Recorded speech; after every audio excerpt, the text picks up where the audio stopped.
going to invite us to a very short practice of arriving, and everything is optional. So just find your way to be here in your body, present in this moment. I welcome you as you are right now. You can stand if you want to, or sit or lay, whatever your body feels like doing.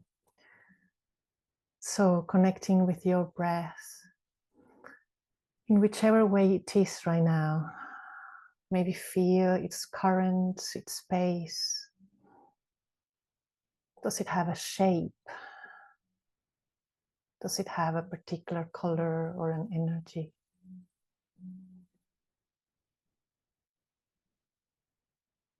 How does it change your body when it comes in and flows out?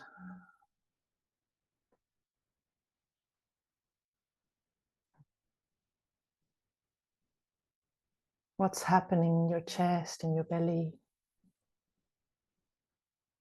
Just by the act of breathing. And are there any movements that your body wants to make? And this works also in stillness through your awareness, so don't feel you have to. But maybe softly turning your head from side to side. Just bringing movement into your neck. Circling your shoulders a bit. Remembering everything is optional. Allowing the movement down your arms, all the way down to your fingers, and welcoming those who are arriving, just inviting a moment of grounding, and allowing the rest of your body to join in. As we do that, as we land here and maybe are in stillness or in movement, inviting you to sense the landscape of your thoughts. How is it? Inviting some distance, looking at your thoughts, the shape, the energy. Perhaps it's a river or some clouds. Maybe there's still some movement that needs to happen. And how is the landscape of your emotions? Perhaps there is a sense of color or smell even, or nothing at all. Also inviting your imagination to come to the fore. How are those different parts of yourself?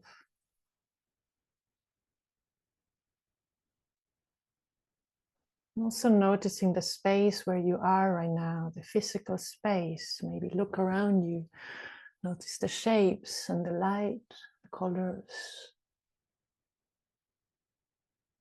Maybe feel the solidity of something, of your body or the chair or whatever is supporting you. And look what's behind you. And again, everything is optional. You can also bring your awareness instead of moving around. And just connecting with the earth through your breath, through your presence. Maybe there is a movement that comes up when you feel the earth supporting you and connecting us and all those who are still making their way to this meeting. I'm inviting you to take a deep breath and exhale with the sound or something similar. Maybe there's a shaking that happens as you do that. Let's repeat it 2 more times, just breathing in.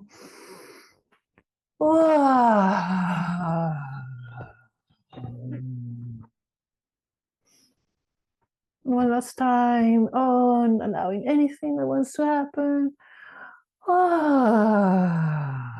And find a position that feels comfortable and yet alert. What does your body need?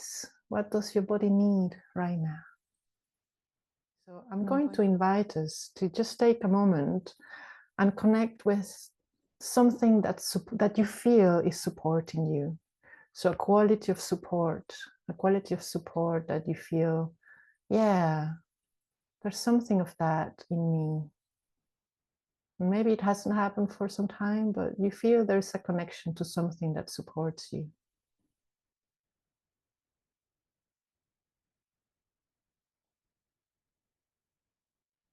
Maybe there's something that you actually feel like, I so would like to have more of that today. I so would like to have more of that today. And let's just, if you want to, just put them in the chat. And then we can remind each other of maybe things that we've forgotten that we actually have contact with. Maybe we can send each other what we feel it's needed. And we can just read them. The trees, the global tribe, caring for life, good books, water, being alone, forgiveness, being horizontal, the sun, collectiveness, togetherness.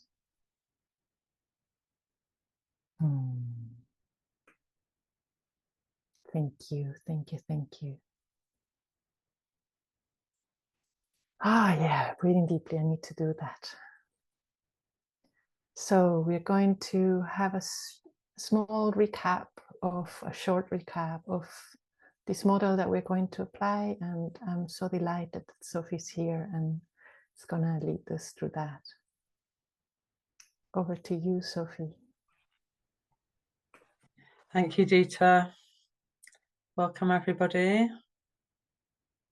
I realise I do have a curiosity. I would really love to just invite you to take a moment and see, is there a particular question that you're bringing to this session? And it may be that you're here for more general inquiry, like a general learning, a way of looking at human systems. So that might be what you're here for. But if there is something in particular, do you want to just put something in the chat? And it might be that you just want to say, I'm just here for general interest. But it would be lovely just to, just to see some of the questions that you're bringing, maybe, so we can also shape what we share a little bit to meet the questions that are here. Lovely. How does this model support leadership? What a great question. Anyone else? And it may be that, you know, it is just general and fine to put that in as well. Great. So this session is really about applying this map or this model. How do we do that? And part of the intention of healthy human culture for me definitely is that we have models that work not just in one realm of our lives, so personal, professional, but also look at societal things and also what goes on in here. Yeah, and one of the ways that I really apply this particular model is around a program that I do looking at burnout. So looking at the inner and outer dynamics that take us towards burnout, and also the personal collective scale. So really appreciating seeing some of these questions that you're bringing. Thank you. Thank you. So I'm just going to give a little recap. I'm going to share my screen and just acknowledge as I do that, you know, I was once an engineer, and there is something that can feel a bit brutal about taking the complexity and sensitivity of human relationships and human systems and putting them in little boxes as if that's kind of some version of reality. So if that really isn't working for you, you know, you can just not look at the screen and just listen to the words instead, or find your own way with that. So I'm going to share this map, and we're just going to do a quick recap because I suspect many of you have seen it before. Can people see that? Yeah. If you have trouble seeing it, you can click on the top of your screen on Sophie's name, top left corner.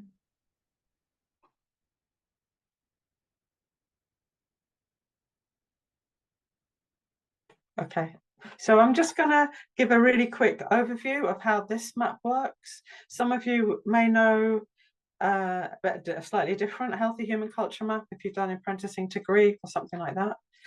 And let's just get that working. So the idea of this map is to make it really a way of thinking of human culture as a systems, as kind of systems view. And this map came when I was teaching something about transition on a program at Schumacher. And I'd already come across Wilber's 4 quadrants. So this idea that often we know truth in different ways when we're talking about our inner worlds, consciousness, dreams, our memories, our thoughts, our feelings, what's unconscious. So often there are people that really like to focus on the inner way of knowing truth, an inner perspective on the world. There are people who really look through the outer lens, so scientists, engineers, people who design buildings, systems, energy, who think about lifestyles and institutions. And these often get split. So when I've talked about this, many people say, yeah, the process people and the practical people are often in conflict. This is one of the lines of conflict we may find in groups. If it's never happened to you, you're blessed and be grateful. Anyone recognize that split? Just give us a wave. People who are really into the inner world and process, what's happening, how are we feeling, people that like, no, we need to get on with building the things that we need. Right, so that's one split. And then this idea of scale. So I, we, and we could be very, very big. You know, the whole of humanity, we could just be 2 people in conversation, or me and my dog. So this sense that when we have 4 quadrants, that helps us check for completeness, that we're not just thinking about infrastructure, we're not just thinking about regenerative economies, but we're also attending to the consciousness, the thought processes, the relational processes that are happening in our culture. So we had 4 quadrants, and then it's like, yeah, but we're really in a change process. So we need sense of being able to say, what are we changing from, what are we changing to? So this, trying to even not use the words more healthy and unhealthy, more healthy, less healthy. How do we talk about the change we want to see without making part of the system wrong? So I invite you to be with that question around words. This is what I'm going with for now. And so in transition, we might be identifying, the belief systems that give rise to very unsustainable economies, to things that destroy the living web of life, things that create a lot of inequality and suffering. So what are the patterns and practices? What are the inner beliefs? What are the outer structures that are creating suffering and destruction? And what might we be wanting more of? So what are we trying to move towards or transform systems towards? What is already here, where there is a sense of connection, of resilience, of relating well, a sense of empowerment, of joy, and also living well within the limits of the web of life that we're all part of. So this was helpful to say there's something we're wanting less of, something we're wanting more of. And then what I realized is we also need to put on change processes. So we have an inner, outer, individual and collective processes that take us towards more health, and the dynamic processes that take us away from health. So this map felt really helpful for me as a way of thinking about systems. And sometimes when I share this model, what I say is, I feel like I might have done a good job if we feel this sense of systems where there is the how are we right now, the check-in, how am I doing physically, mentally, emotionally, relationally, and so on.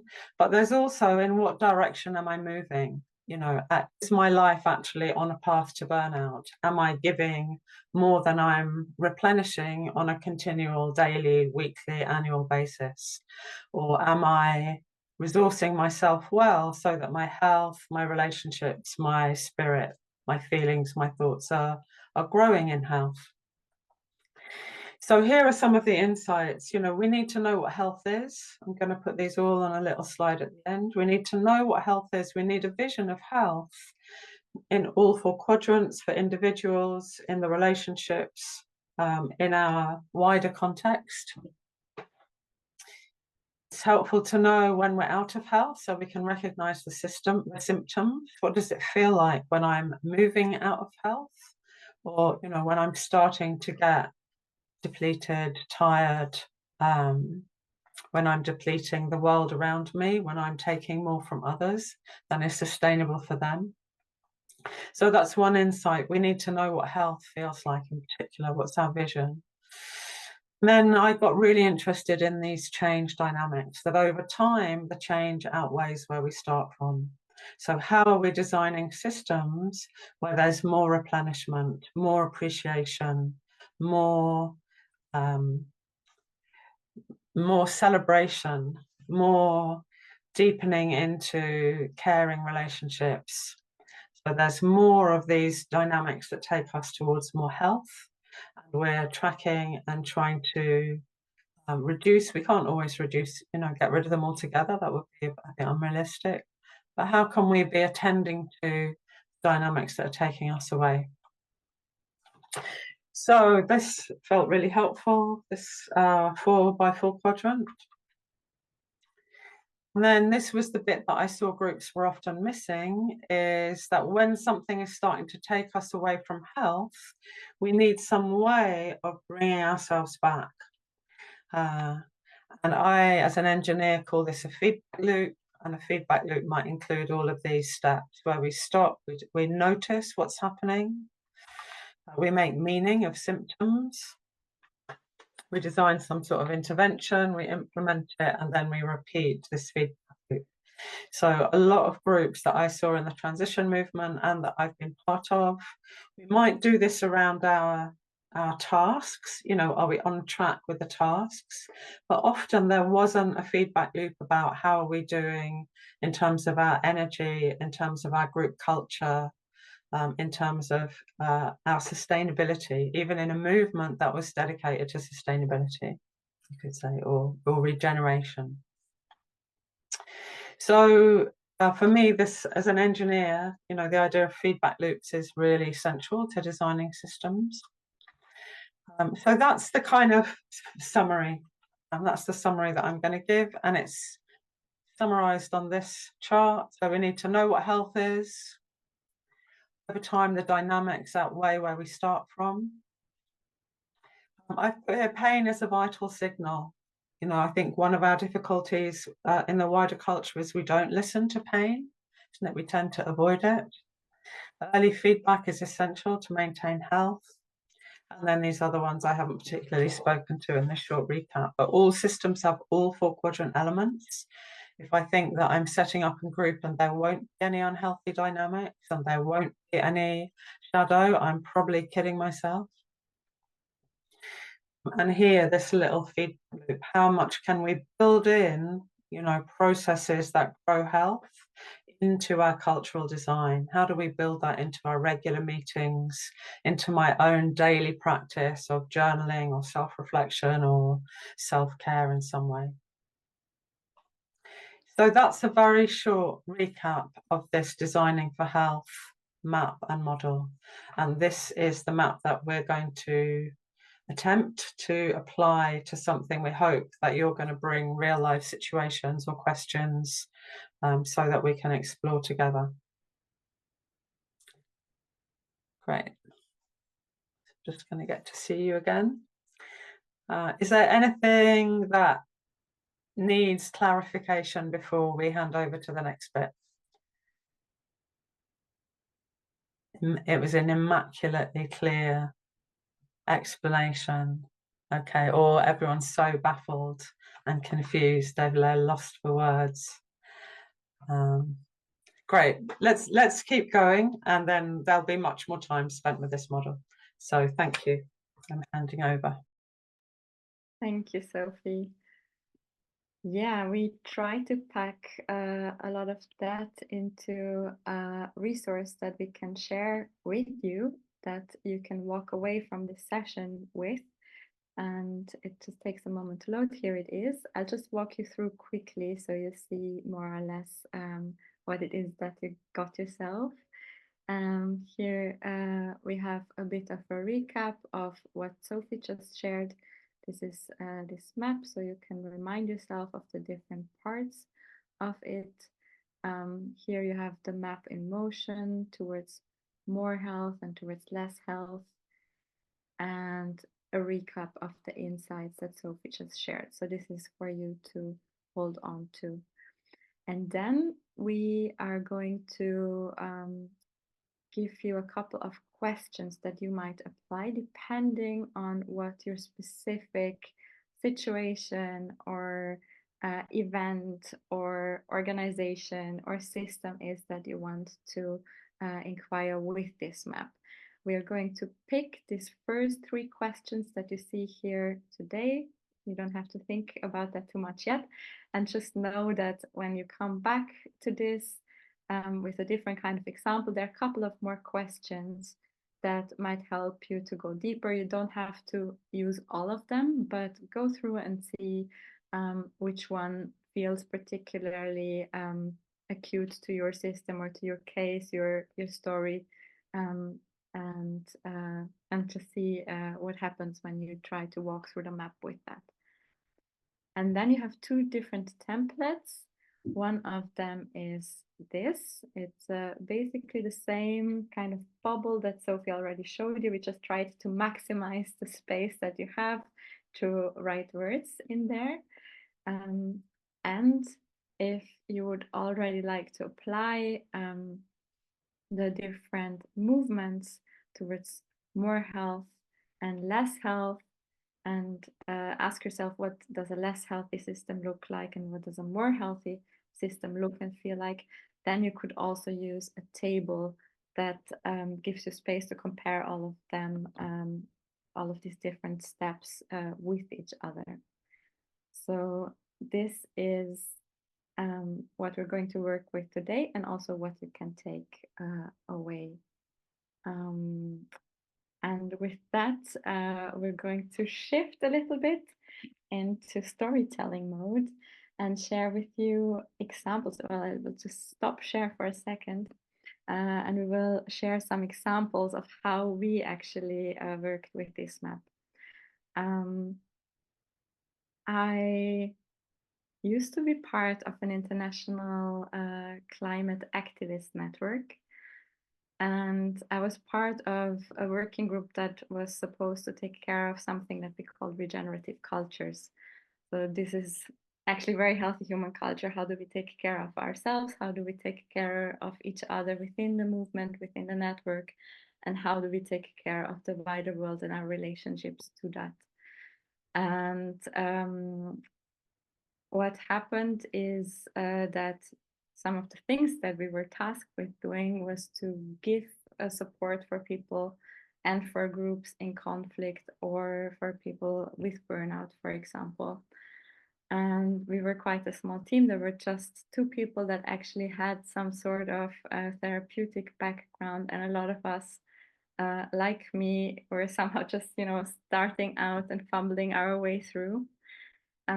So very quickly, when we actually got approached by people that were holding huge conflicts, or were dealing with topics like, sexual abuse or racism. Yeah, so we were in way over our head, and that's the moment when I also learned about, I got to know Sophie, and she shared this tool with us, and I felt, okay, like I really need to figure out where I am in this, and what we might do. I was, edging into burnout myself. I felt very responsible, and I also understood that people that I previously thought are much older and more experienced than me actually also didn't know how to deal with things. So I was very relieved to find a tool just to help me get some orientation. And so this is what I did. I'm just going to screen share again. This is going to look a little bit messy now. Don't get too confused, but this is how my brain works. I created a mural, and I started out as well with the different quadrants, the inner, outer, we, inner, outer, and I started thinking about, okay, what would it look like if actually this organization would be as healthy as possible. We would be inspired, things would go well, we would achieve our goals, we would feel great, I would feel great, it would feel like we're aligned in our actions, we would have space for diversity and space to listen to feedback. And I'm gone again, right? I can still hear you. Oh, yes, you are gone.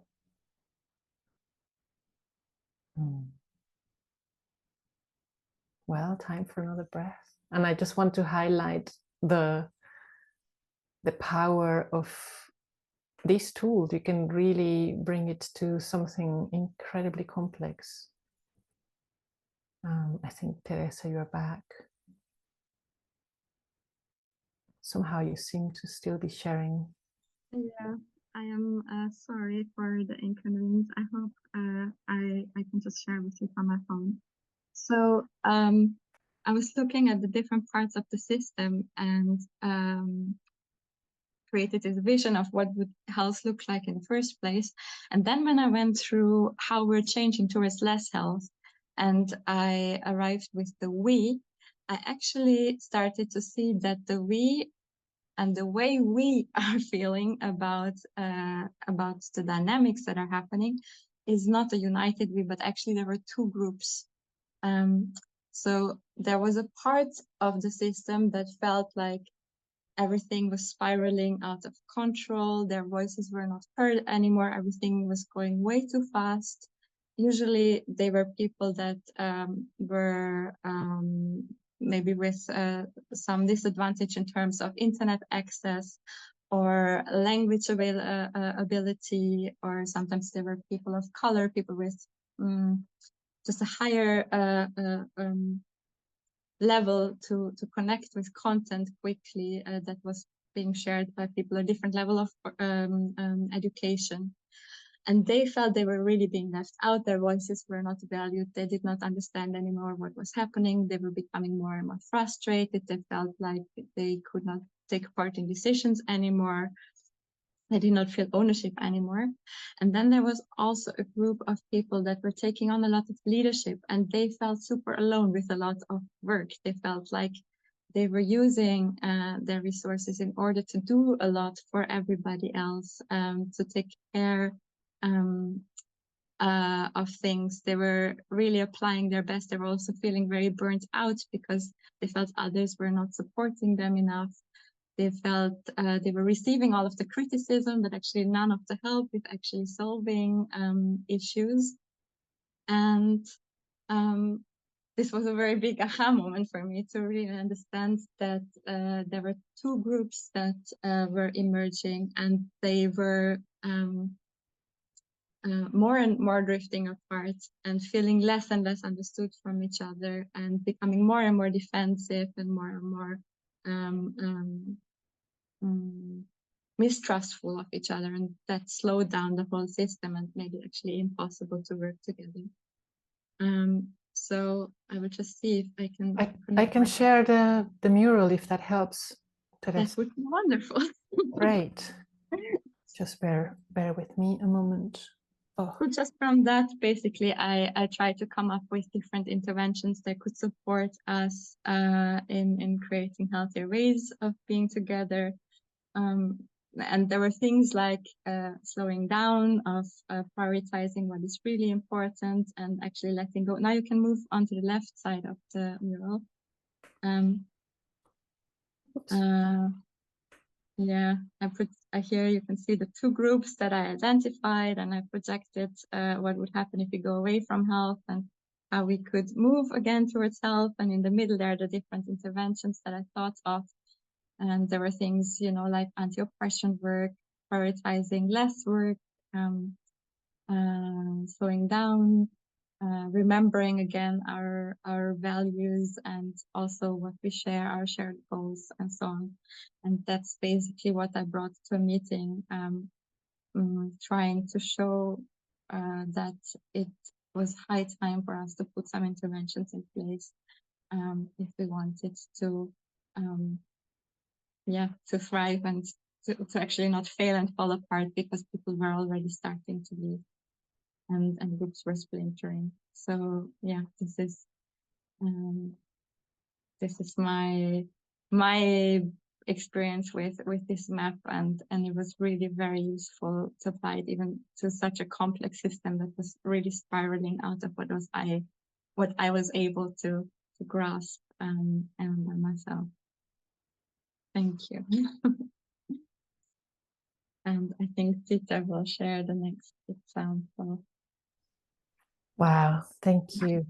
Thank you, Theresa. And I have to say, I always found it very inspiring, the way you've walked through us now and before we've heard it, and the impact that it had as well. So thank you so much for that. So I want to share also an application of this. I'm part of a beautiful community looking for regenerative funding in different ways, and we all come with a huge heart and a huge vision as well. And of course we find conflicts and all that, but I have to say it works incredibly well compared to other places I've worked in. And the place where there's few places where I have applied this, but the one that came up really strongly is about what I call, or what I've heard called, the founder effect. And I'm going to share my screen as well. It's not going to be as amazing as what you just saw. This is just me on a piece of paper, and that also showing that you don't even have to print these things. You can just, freestyle it. And before you don't have to read the details or anything, I want to explain briefly what the situation is. It's a beautiful community that actually came mostly around one person who has a huge network, has a beautiful way of integrating vision and action, and a very doing person as well, and with quite some time. And the idea from the start was that it wouldn't be something around one person, but it would be a very collaborative endeavor. And just out of the way that things happen, most of the things were happening via this founder. So without, and that had its own health, because this person comes with a lot of experience, a lot of know-how, a lot of heart. So it's not like it's bad in itself, but the healthier kind of aspect that we dream, or we all together dream, is that we will have gifts and needs moving between the individual and the we. The founder is kind of not necessarily in the center, but embracing and supporting the things that are happening in a way that is a bit detached. There are clear yet dynamic structures, so there is still a hierarchy. We find that hierarchy is actually quite useful, but it's dynamic, and it's about not use, but usefulness. So I might be temporarily the leader of a group because I have the know-how, but that doesn't mean I'm going to be stuck in that position. And that applies to the funder as well. And the idea is that the outer and the inner will be supporting each other. So we have structures, we have goals, we have things that we want to happen, and that supports our own inner processes, the awareness of the hierarchy. There is agency in our relationship, that we all pull our weight and that we support each other. So that's kind of our health vision, or our healthier vision. And I want to share that it was very useful to have, oh, can I do that like this? No, I can't. I have to stop and start again. To have the pain signals. And it's, Sophy pointed recently out that it's not just pain, there's signals of health as well. But what drove me to use this were the pain signals. So I'm going to actually just bring that. I felt awkward and frustrated because I was also, I know this founder for a long time. I could just come in. I didn't feel like I had to ask or anything, but I had a particular, maybe a privileged position in the whole community. The collective felt that we were stalling, we were following the founder. There was a sense of loneliness, not only for people, but also for the founder, a general loss of purpose, an absence of agency. And the way that expressed itself kind of in the practical, in the outer objective part, was that the workflow was very funneled. So everything had to go through one or two people. Very few things arose from the community, and they were not really connected or coherent, and people started leaving the community or just not being active. So those were kind of, amongst others, the pain signals that we had.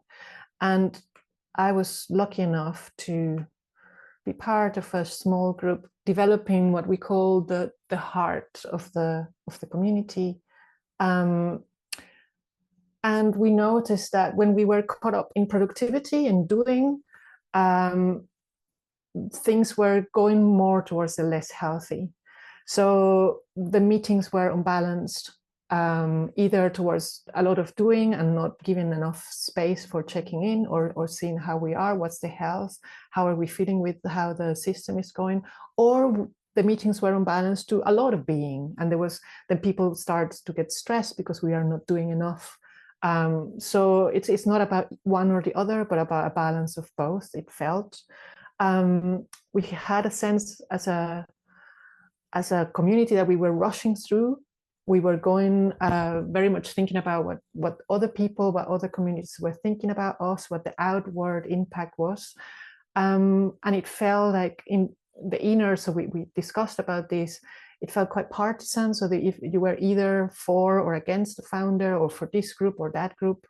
And we went into kind of pitching and selling and not so much about listening. And that led more and more to overwork, to feeling that we are just going to a mainstream outcome and horizon one, if that means anything for you, instead of something more regenerative. The founder was still very much having to decide everything because actually the collective was pushing that to happen. There was a sense of dependency and laziness because people didn't do much, I didn't do much, and a sense of competition, which was quite interesting to see happening. I felt tense, people individually felt tense and tired after meetings. So what we tried to do, and it's part of it's part of the system, is that we have tools for accountability. We have regular conversations where we explore, amongst other things, our own accountability. We actively invite curiosity and openness to our meetings, to our developing of new things. We cultivate listening more than selling or pitching. And that sense of the outer and the inner supporting each other, and that we don't care so much anymore about how we are selling ourselves to other organizations, but we care more about the process that we're in. So it's kind of, it's a looking into ourselves, not only in a subjective way. So it's neither our inner nor outer in this map, but it's kind of the process now is more about, let's just be the example that we want to bring into the world. And that in practical terms, we have regular retreats that are just looking at all this. We have a stream of events or practices that are happening regularly that we call hard spaces. And our meetings have changed a lot. And yeah, we develop them in a way that feels much more balanced. And we have feedback mechanisms to check if things are working. And like Sophie said, we are not healthy or unhealthy. It's just about this movement towards something that feels more aligned and more supportive of all the elements. And I think I went a bit too long, and I apologize for that, but it was such a beautiful process. Thank you. A lot of words. Just inviting some breath. And just checking with you, Sophie, if you want to share your example. I just want to check with people if there's space to listen to more, because actually we've been talking a lot, and so is it good to, we were gonna, Amandine, yes, to having a little break. One more, I've got one very short example. Yeah, let's have a little shake movement. Thank you, Lisa. And just noticing there are some questions, so thanks for those as well. So the intention is to get to a place where you're bringing your examples and actually having a go at applying this map. So I wonder if we just take a moment, let's just move, shake. If you need to do anything for a couple of minutes, just do that in your own space. And you also might want to get pen and paper if you haven't got those. So are we inviting questions? If there's anything that wants clarifying from the examples we've shared?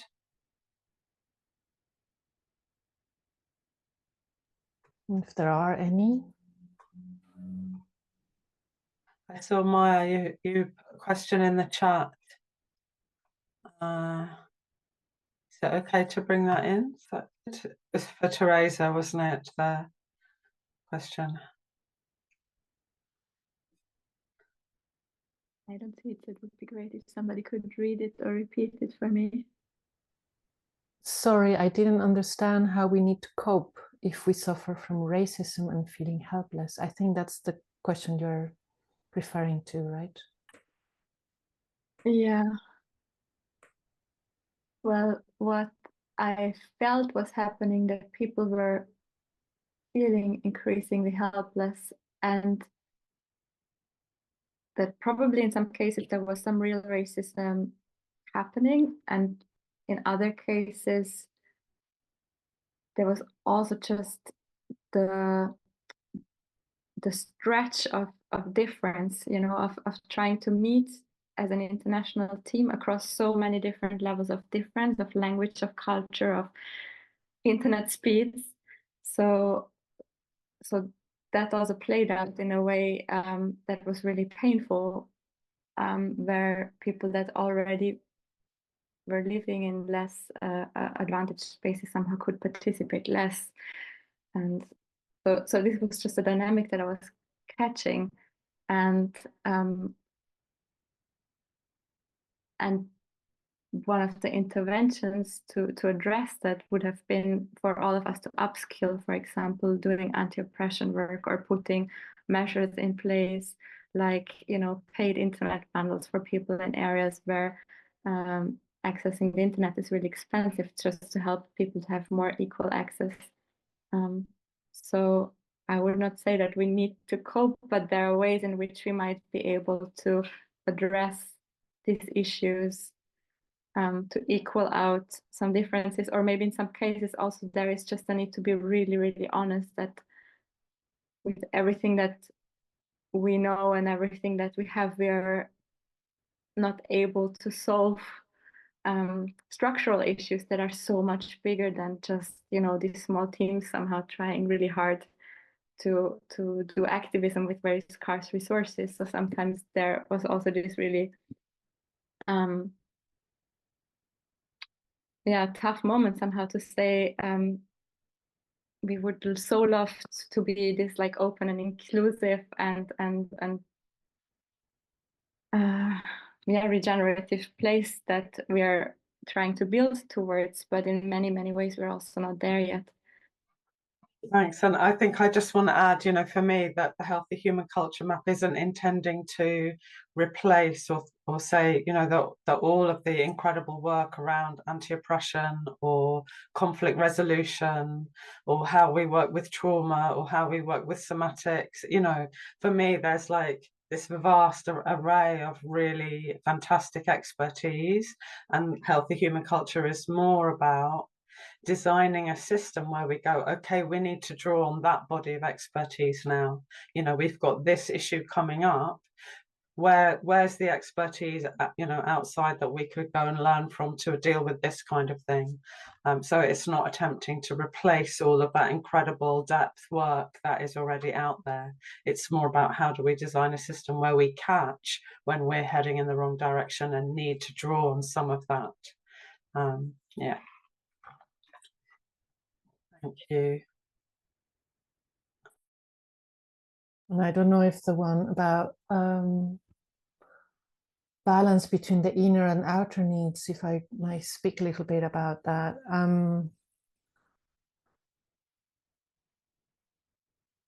I think, so in my experience, it's been more, it's not like a stationary state, but it's just being aware that there's always going to be like a dance. And sometimes the system actually needs that we are more focused on the outer needs, and sometimes we need to kind of pay more. So that I think what has worked for me is to give more and more space and honor more and more these signals that for a lot of my life they were to be ignored. They were part of my personal life, or I should bring them to my therapist and not bring them to work. You know, saying I'm really feeling uncomfortable with this meeting.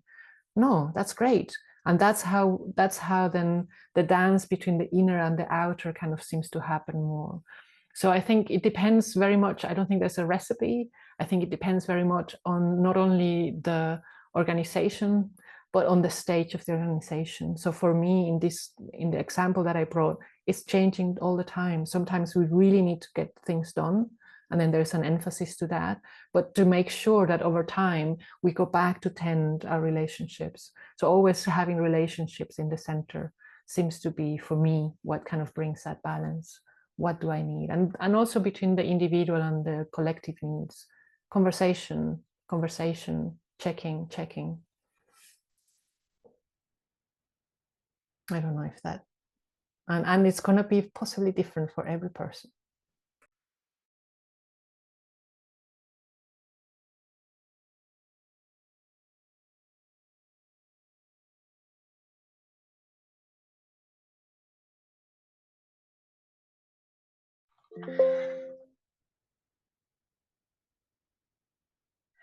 So we could go into small groups now. Is that where we're at?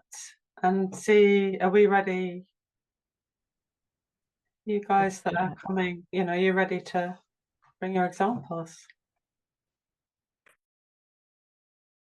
Yeah, if we are going that way, that's good. So is that okay with everyone? It's going to be fun, and I think, or it can be fun. And I want to bring an invitation of there are no mistakes. So just explore what this tool may bring you. And you might, at the end of the breakout or at the end of the session, just say, well, actually, I don't need it. And that's great. So just keeping an eye for that as well. And the invitation is we're going to be in groups of 3, if that works. Oh, so good to have you here. And the invitation is going to be that one person is going to bring the example that they have. So maybe somebody has already like, yeah, this is, to start thinking about it.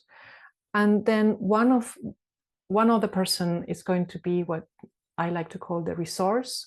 So keeping an eye on the questions, that if you can put them in the chat, Theresa, that would be beautiful. So the questions that, the simple questions about what are where are we in the map? How do we move towards health? What takes us away from that? And what brings us back when something happens? So one person just keeping an eye that that the person doesn't kind of go into into a place that is not helpful. I tend to do that, like I'm doing now. So this resource, keeping asking questions that bring the person back.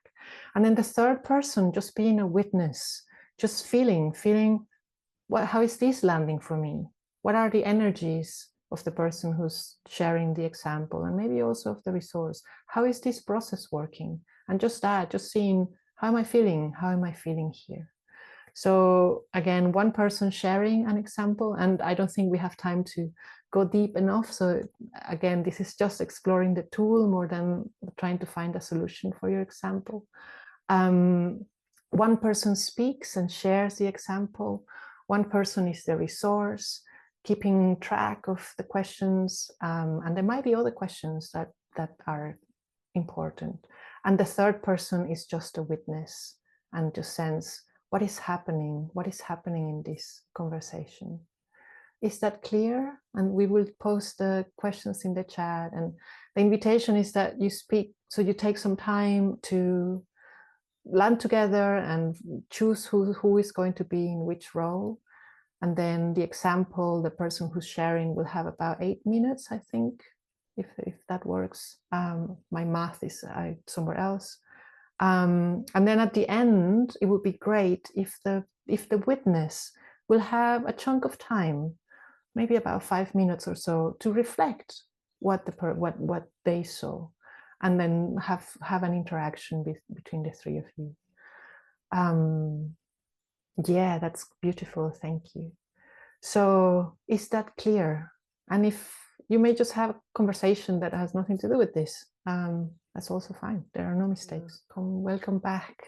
So we're just back from the small groups. And the invitation now is to share. I would love to invite the witness, if they feel able and capable to share, and if not, that's perfectly fine.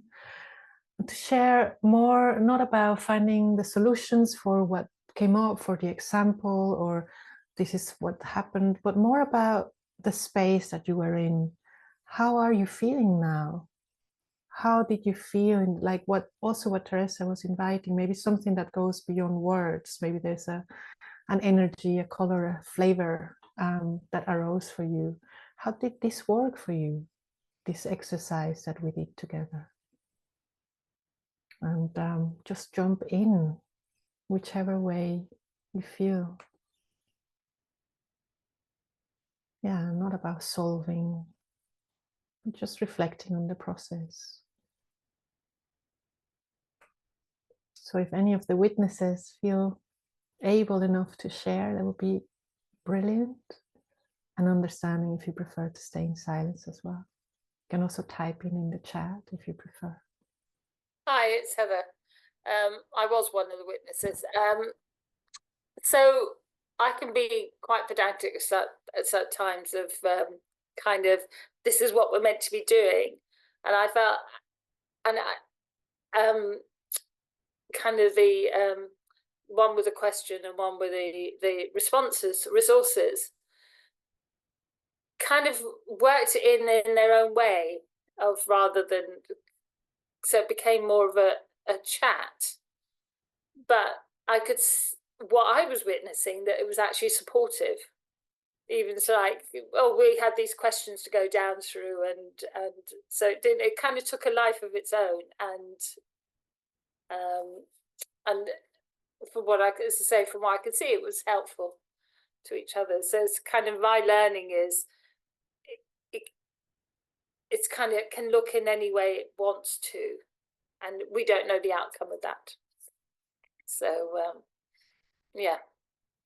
I'm very curious, how was there anything also for you and the processes that you're with that kind of percolates from that process? Are you curious about exploring it for your questions as well? Maybe not in the same way, but okay. So one of the questions that came in my head is actually the use of the word healthy, because quite often we talk about health being kind of a physical health, and kind of, it can have its limitations in what we mean by healthy. So I need to expand that for myself. I need to expand that, so it doesn't not about physical health or mental health, but kind of widening that context. So I kind of noticed, maybe a limitation on the words we use. Thank you. So relevant for our own process in healthy human culture. Yeah. Thank you. All right. I'm curious about the other group, and again, no pressure. It's really perfectly fine if you don't want to. Press the wrong button. Yeah, we didn't really get, because we didn't have much time, so we ended up kind of having a bit of a chat, really, mostly because we were waiting for the third person, but they never came. I think that I was really kind of left with this. Oh, it's interesting because we just coincidentally have in common that we were both talking. I live in community, and Amandine had lived in community and just been to the Global Eco Village Network, and as a researcher, and also with many different hats. And it's not so much to share about what she was talking about, but what I was left with was like a kind of overwhelm and sort of, in the moment that all of this stuff is going on, all these different layers, the inner, the outer, the personal and the collective. And for me, it's like the place I am at the moment, I'm wondering whether I could even use a map like this, because I would just be too, it's too much chaos. So there's something there for me about like, I just need to come kind of more home to myself and just really kind of take a moment with that kind of calm place, inner, personal. So it's where I am now with my brain that I'm not really understanding the map. Thank you. I don't know whether Amandine wants to say anything more, because that was just very much my sense of a response and where I am, very personal. Thank you. Yeah, that's the invitation. Thank you. Yeah, so I don't know, Amandine, if you want to join in, and anybody else. Yes, thank you. Yeah, I think there is here two points. One is speaking about the experience of using the map or doing the exercise, and other things about questioning or thinking about the tool. And I think in some situation, especially in today's capability and possibility to have multiple roles or multiple eyes in the same context or in the same group, it gets really complicated to try to apply an exercise like this, unless we know exactly the role or the head or the eye is in the context. And I was just sharing an experience of being difficult to do that. Like I was in the Gen Gathering Eco Village meeting this year, and for me, because of my past experience of living in a community, and I was there with a different hat, I had many highs in the moment, so it's difficult to apply a tool like this. But on the other hand, it can be possible if we have like this supporting or like an anchor. So sometimes we need these extra tools to use such an exercise. This is my inquiry, although I think it's relevant. Yeah, but it can be complex, like if we are using in multiple layers. Yes. I resonate with that quite. Anybody else would like to jump in? Otherwise, I would love to add something to what Amandine said, but I would love to hear other voices first, if that's possible. So maybe I just briefly jump in with although I have used the tool for this work that I was doing while preparing for this, I kind of put it in the map, like with the resources that we were developing. And I got stuck while I was doing that. I said, oh, where are all the elements? Because I am at the same time individual and in the collective. And so what I did actually is I sat down and I had to map all the elements. And what I realized is that there was a lot of flow. So it's not, I had to come to realize that there's a lot of interaction, and that's part of Ken Wilber's map. And that's part of, it's just the way that we are kind of maybe limited by the two-dimensional, three-dimensional, not two-dimensional representations. And what Sophy was saying about the words makes it maybe more difficult to see that it's a dynamic thing and that it can be in all places at the same time.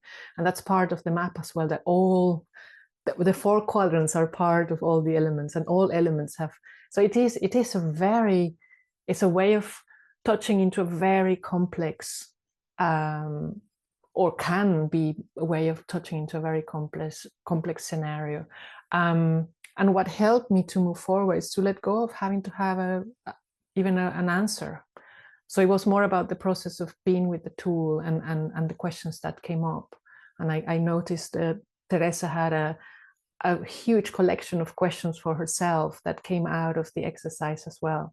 And I'm remembering one of my dear teachers, Dita B Vizoso, that my take home for her work is, what better question are you getting now after doing this? After answering that question, what better question are you getting? And that's kind of, never an answer in the end. I mean, I was just noticing, Ruth, that although you said, isn't it, you're not accessing the map, actually your conclusion is very much on the map in terms of, you know, what you need is some inner space, and isn't it, like that's your intervention to get back to where you need to be. So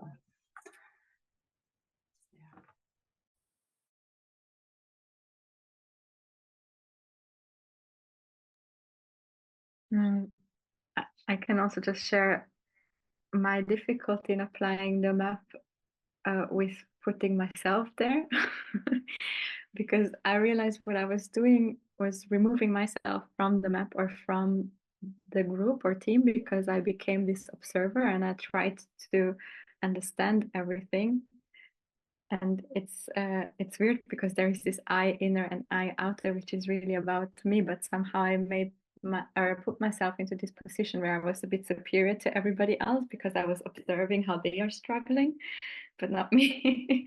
And also I removed myself from the map and made myself less important because somehow my own feelings I thought that they cannot show up because I need to be neutral. I need to understand both sides. And somehow this map was really an invitation for me also to just be with like, okay, who cares what hat I'm wearing here or what role I have, but what do I feel right now in my body when I walk, or actually when I sit in front of my Zoom computer and I open a meeting with this team. So just to allow myself also to put that down and to make that actually part of the feedback. Yeah, that was important.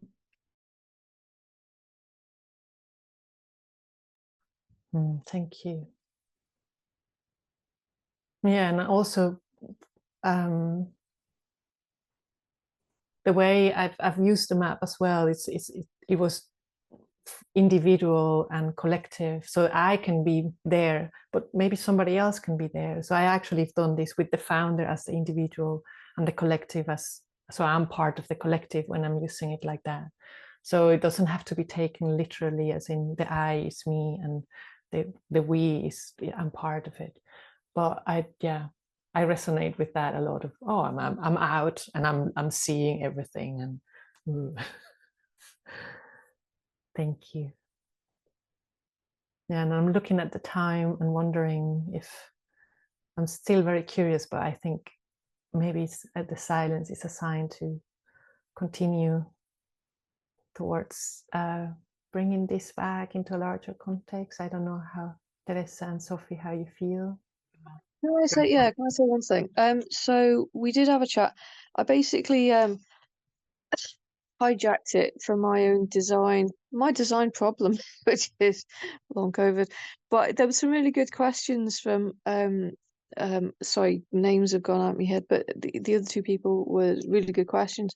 And yeah, the format was quite handy for like, what does health look like? And for me at the minute, basic health is like being able to sort of do the washing up, cook myself. I mean, which I can't really do at the minute.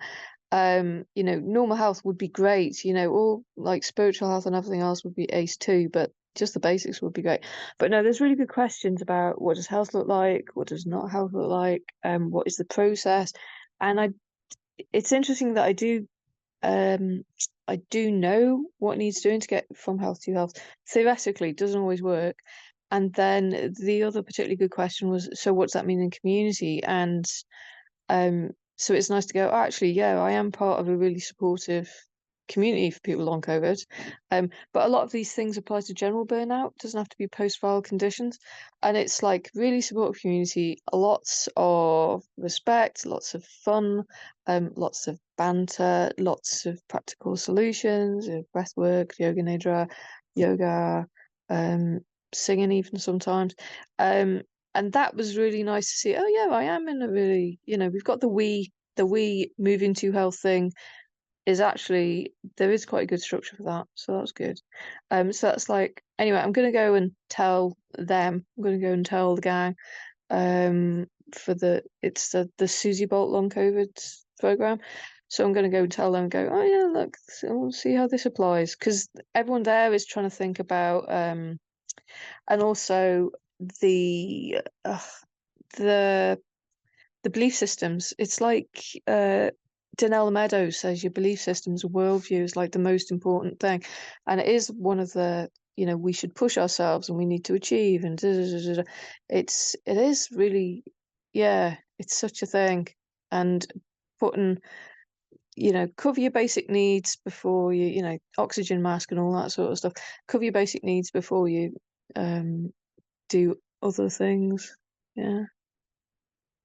I thought there's one really good quote from Nella Meadows. It's like somebody mentioned leverage points in the system, and she says people are always on about finding leverage points in the system, but then they're usually pushing it the wrong direction. I mean, like, I don't know if it's with this. It's like, I must work harder or something. I don't know.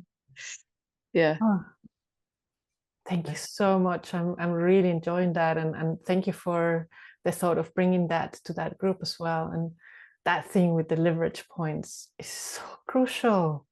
Wow, there's I think so.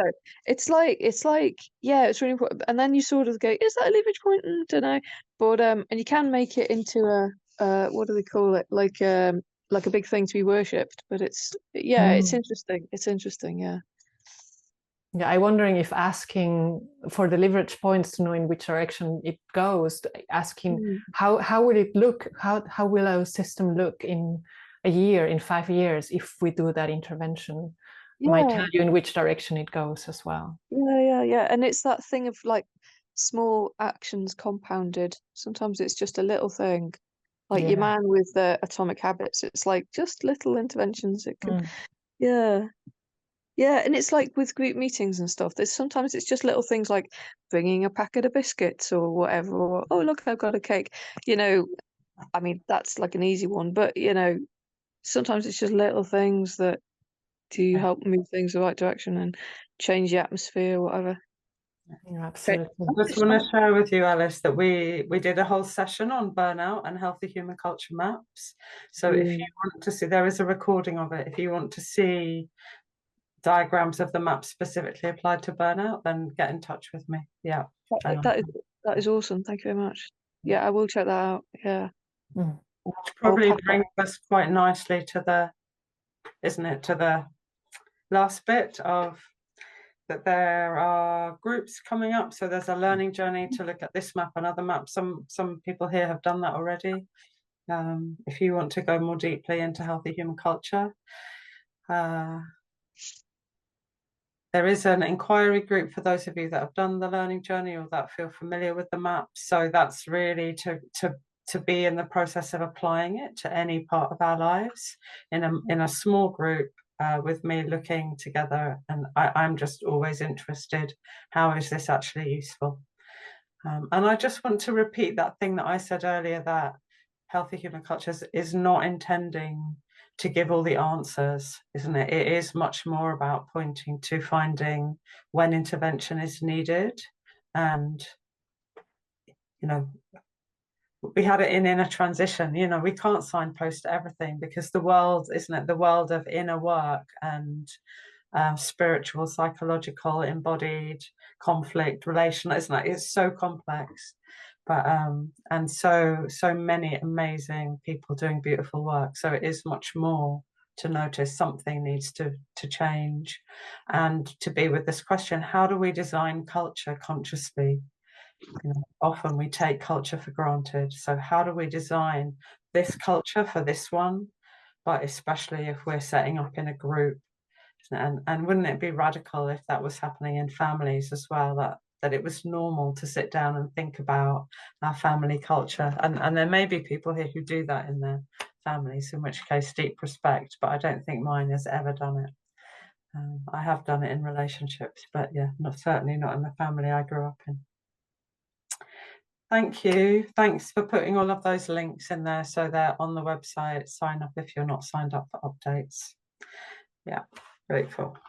Yeah, thank you, Sophie, and thank you, Theresa, for doing this with me. I just want to say that this is part of a larger context. There's a beautiful map that I don't know if we have here to share, but you don't have to worry about that. I really want to invite you, if you're interested in any of this, to come to one of the introduction sessions that Theresa, myself, and a wonderful other human being called Kenny are offering in a few weeks, in a couple of weeks. And then if you're really, I really recommend the foundations. It's a beautiful journey to go deep into whatever is ailing you, but also to learn a lot about these possibilities. And thank you so much for being here. I love your questions. I'm going away with new things to think about.